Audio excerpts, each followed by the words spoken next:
नमस्कार मित्रांनो, तुमचं सर्वांचं स्वागत आहे आपल्या एमएचकडून येऊन की आपल्या यूट्यूब चॅनलवर पोलीस भरती PYQ सीरीजच्या नवीन लेक्चरमध्ये सर्वांचं परत एकदा स्वागत करतो। लगेचच आपण आपल्या पहिल्या प्रश्नाकडे वळूयात। भारतामध्ये नोटबंदी केव्हा झाली? ए 10 नोव्हेंबर 2016, बी 9 नोव्हेंबर 2016, सी 8 नोव्हेंबर 2016, डी 10 नोव्हेंबर 2017। मी 5 सेकंद थांबणार आहे, याच्यामध्ये तुम्हाला स्क्रीन पॉज करून उत्तर द्यायचा प्रयत्न करायचा आहे आणि याचं योग्य उत्तर आहे ऑप्शन सी 8 नोव्हेंबर 2016। पुढचा प्रश्न आहे, मेळघाट ताडोबा अभयारण्य अनुक्रमे कोणत्या जिल्ह्यामध्ये आहे? ए अमरावती चंद्रपूर, बी यवतमाळ भंडारा, सी गडचिरोली नांदेड, डी गोंदिया अमरावती। यांच्यापैकी जरी एका अभयारण्याचं जरी तुम्हाला उत्तर माहिती असेल तरी सुद्धा याचा प्रश्नाचं उत्तर तुम्हाला देता आलं असतं।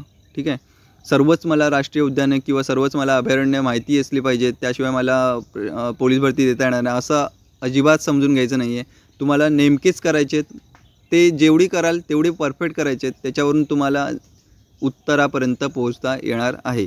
ठीक आहे, माझ्या मित्राला सर्वच लक्षात आहेत म्हणून मला पण लक्षात असली पाहिजे सर्वच, असं करायचं नाही आहे। स्मार्ट स्टडी करायचा आहे आपल्याला। ठीक आहे, मागच्या वर्षातील जेवढे जे अभयारण्य आलेत तेवढे जरी मी परफेक्ट लिहून ठेवले तरी मला याचं उत्तर देता येणार आहे।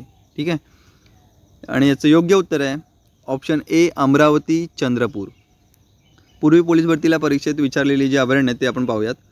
मालडोक हे पक्षी अभयारण्य आहे जे अहमदनगर सोलापूर जिल्ह्यामध्ये आहे। तर कशासाठी प्रसिद्ध आहे असा प्रश्न आला होता मागे मालडोकवरती। ठीक आहे, तर ते हे पक्षी अभयारण्य आहे। त्यानंतर मेळघाट हे वाघांसाठी प्रसिद्ध आहे जे कुठे आहे? अमरावती जिल्ह्यामध्ये आहे। नरनाळा हे अकोला जिल्ह्यातील अभयारण्य आहे।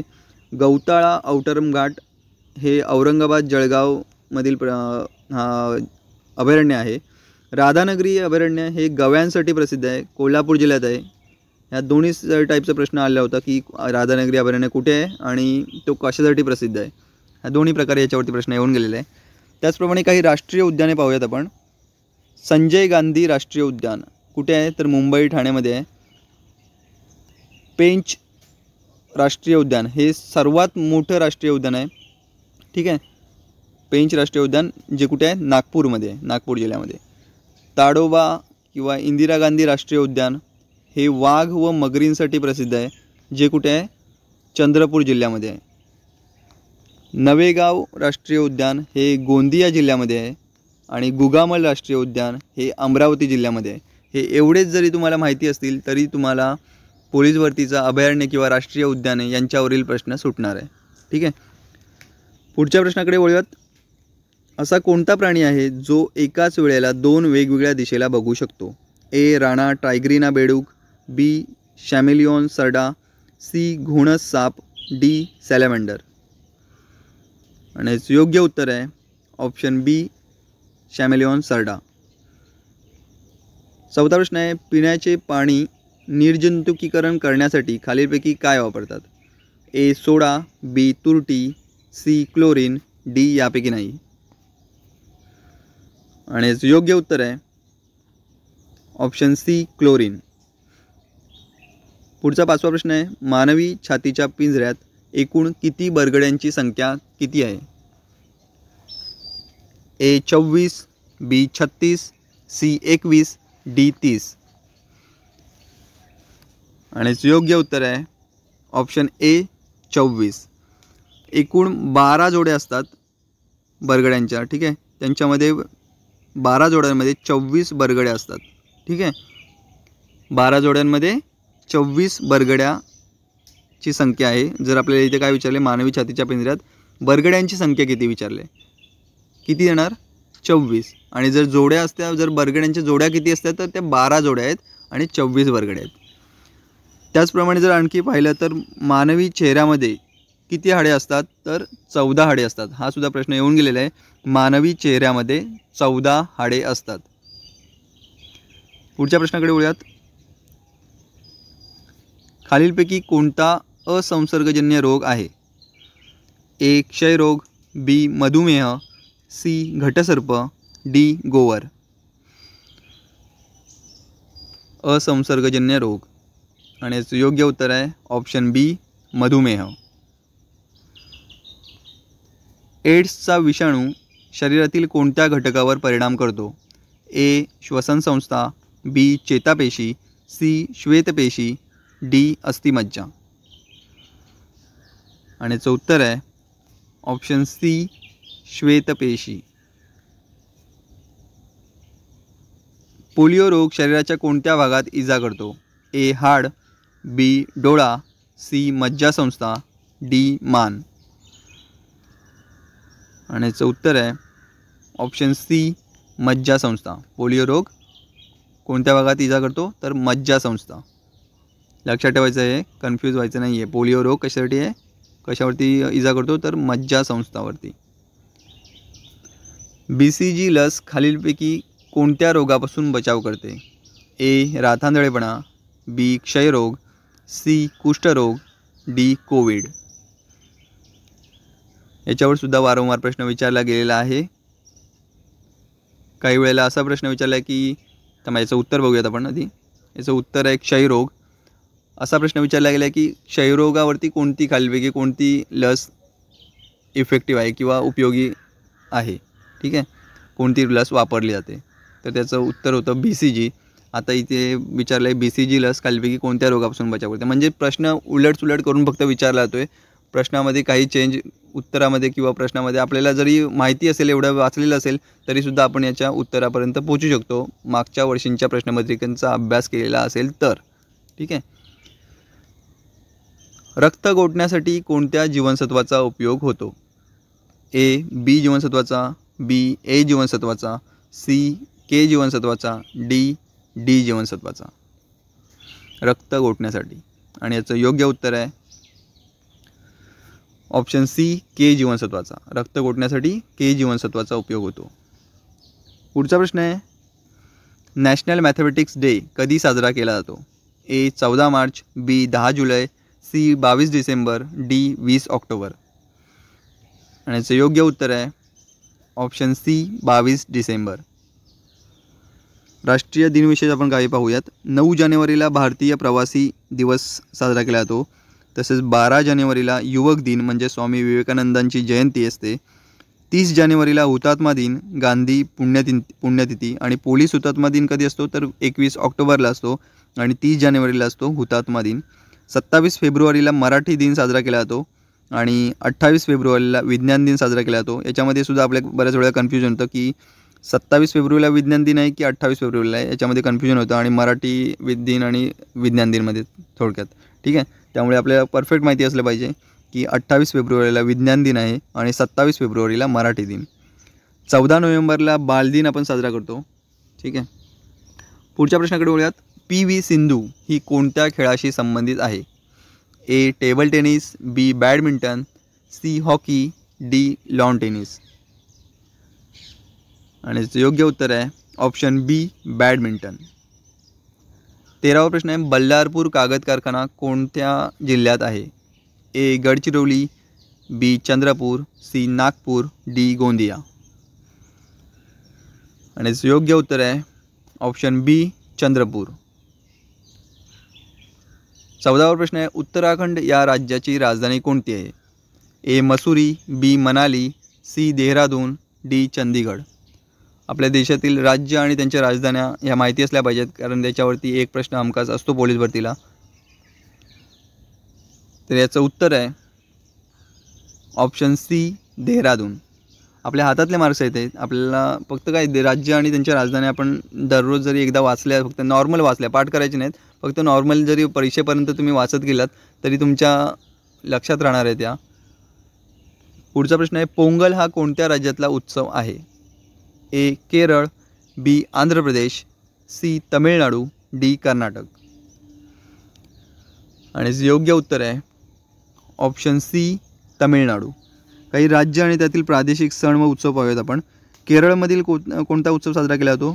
तर ओणम किंवा विसू. ओणम आणि विसू हे दोन सण, प्रादेशिक सण किंवा उत्सव हे साजरे केले जातात केरळ राज्यामध्ये.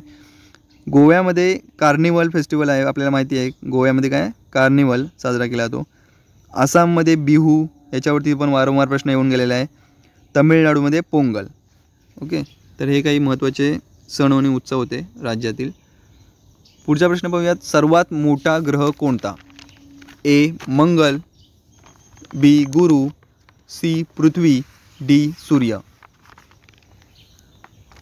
आणि याचं योग्य उत्तर आहे ऑप्शन बी गुरु. गुरु ग्रहालाच बृहस्पती असं सुद्धा म्हटलं जातं. त्यामुळे जर असं ऑप्शनमध्ये असेल दिलेलं की बृहस्पती सर्वात मोठा ग्रह कोणता, गुरुच्या ऐवजी बृहस्पती लिहिलेलं असेल तर आपल्याला माहिती असलं पाहिजे की गुरु ग्रहालाच बृहस्पती असं म्हटलं जातं. ठीक आहे, तर याचं उत्तर त्यावेळेला आपण बृहस्पती द्यायचं. इथे उत्तर आहे गुरु. तेजस्वी ग्रह कोणता आहे? तर तो शुक्र आहे. सूर्यमालेतील सर्वात तेजस्वी ग्रह शुक्र. लाल ग्रह मंगळ आणि सर्वात लहान ग्रह जर म्हटला तर तो बुध ग्रह सूर्यमालेतील सर्वात लहान ग्रह आहे. ठीक आहे, सर्वात मोठा ग्रह गुरु, त्यालाच बृहस्पती म्हणतात. तेजस्वी ग्रह शुक्र, लाल ग्रह मंगळ, सर्वात लहान ग्रह बुध. पुढचा प्रश्न आहे. करंडला अभयारण्य कोणत्या जिल्ह्यात आहे? ए अमरावती, बी भंडारा, सी यवतमाळ, डी नागपूर. आणि योग्य उत्तर आहे ऑप्शन डी नागपूर. पुढच्या प्रश्नाकडे वळूयात. रातांधळेपणा कोणत्या जीवनसत्वाच्या कमतरतेमुळे होतो? ए बी जीवनसत्व, बी ए जीवनसत्व, सी जीवनसत्व, डी जीवनसत्व. रातांधळेपणा सर्वांनाच माहिती आहे याचं उत्तर आहे ऑप्शन बी ए जीवनसत्वाच्या कमतरतेमुळे. विटॅमिन्स आणि त्यांची रासायनिक नावे पाहूयात. विटॅमिन एला काय म्हणतात? रेटिनॉल. विटॅमिन सीला ॲस्कॉर्बिक ॲसिड. विटॅमिन डीला कॅल्सिफेरॉल. विटॅमिन ईला टोकोफेरॉल आणि विटॅमिन केला फायलोक्विनोन अशी नावं आहेत, रासायनिक नावे. या रासायनिक नावांवरती सुद्धा प्रश्न विचारला जातो, त्यामुळे हे लक्षात असू द्यात. ठीक आहे, विटॅमिन एला रेटिनॉल म्हटलं जातं. विटॅमिन सीला ॲस्कॉर्बिक ॲसिड असं म्हटलं जातं, रासायनिक नाव त्यांची. विटॅमिन डीला कॅल्सिफेरॉल म्हटलं जातं. विटॅमिन ईला टोकोफेरॉल असं नाव आहे आणि विटॅमिन केला फायलोक्विनोन असं नाव आहे, रासायनिक नाव. पुढचा प्रश्न आहे. लाल वाहतुकीचा दिवा काय दर्शवतो? ए सावधानतेसह वाहन पुढे न्या, बी वाहन थांबवा, सी वाहनाचा वेग कमी करा, डी यापैकी नाही. आणि याचं योग्य उत्तर आहे ऑप्शन बी वाहन थांबवा. महाराष्ट्रातील कोणता प्रदेश तलावांचा प्रदेश म्हणून ओळखला जातो? ए कोकण, बी दक्षिण महाराष्ट्र, सी मराठवाडा, डी पूर्व विदर्भ. आणि याचं योग्य उत्तर आहे ऑप्शन डी पूर्व विदर्भ. महाराष्ट्रातील कोणता प्रदेश तलावांचा प्रदेश म्हणून ओळखला जातो? तर तो पूर्व विदर्भ. तालिबान या संघटनेने खालीलपैकी कोणत्या देशाची सत्ता संपादन केली आहे? Saudi Arabia, B Pakistan, C Iran, D Afghanistan. आणि योग्य उत्तर आहे ऑप्शन डी अफगाणिस्तान. 22वा प्रश्न आहे. ध्वनी तरंगाचे प्रसारण डॅश डॅशमधून होत नाही. ए स्थायू, बी द्रव, सी वायू, डी निर्वात जागा. निर्वात जागा किंवा निर्वात पोकळी असं सुद्धा असतं. पुढचं याचं उत्तर आहे ऑप्शन डी निर्वात जागा किंवा निर्वात पोकळी. ध्वनी तरंगाचे प्रसारण निर्वात जागेमधून होत नाही. निर्वात म्हणजे थोडक्यात तिथे कोणत्याही प्रकारची हवा वगैरे काहीच नाही. ठीक आहे, माध्यम नाही, थोडक्यात तिथे कोणतंही माध्यम नाही अशा ठिकाणी. भारताची आर्थिक राजधानी कोणती आहे? ए मुंबई, बी दिल्ली, सी चेन्नई, डी कोलकाता. भारताची आर्थिक राजधानी. प्रश्न नीट वाचायचा आहे, घाई करायची नाही उत्तर देताना. तर याचं उत्तर आहे ऑप्शन ए मुंबई. प्रश्न 24वा. तैनाती फौजेची पद्धत कोणी सुरू केली? A Lord Dalhousie, B Lord Clive, C Lord Wellesley, D Lord Hastings. Hosting झाले चुकून, हेस्टिंग्स. तर याचं योग्य उत्तर आहे ऑप्शन सी लॉर्ड वेलस्ली. हैदराबादच्या निजामाने इसवी सन 1798मध्ये सर्वप्रथम तैनाती फौजेचा स्वीकार केला होता. यावर सुद्धा प्रश्न आलेला आहे की सर्वप्रथम कोणी तैनाती फौजेचा स्वीकार केला होता? तर तो होता हैदराबादचा निजाम. हैदराबादच्या निजामाने इसवी सन 1798मध्ये सर्वप्रथम तैनाती फौजेचा स्वीकार केला होता? पुढचा प्रश्न आहे, शिकाऊ परवान्याची विधिग्राह्यता किती असते? ए. लायसन्स मिळेपर्यंत, बी. 6 महिने, सी. 30 दिवस, डी. 90 दिवस. आणि याचं उत्तर आहे ऑप्शन बी, 6 महिने. तर हे होते आपले 25 प्रश्न आजचे. असेच 25 प्रश्न घेऊन आपण उद्या परत भेटणार आहोत. तोपर्यंत धन्यवाद. जे कोणी नवीन असतील त्यांनी लगेच जाऊन आपल्या चॅनलला सबस्क्राईब करा आणि बेल नोटिफिकेशन ऑन करा.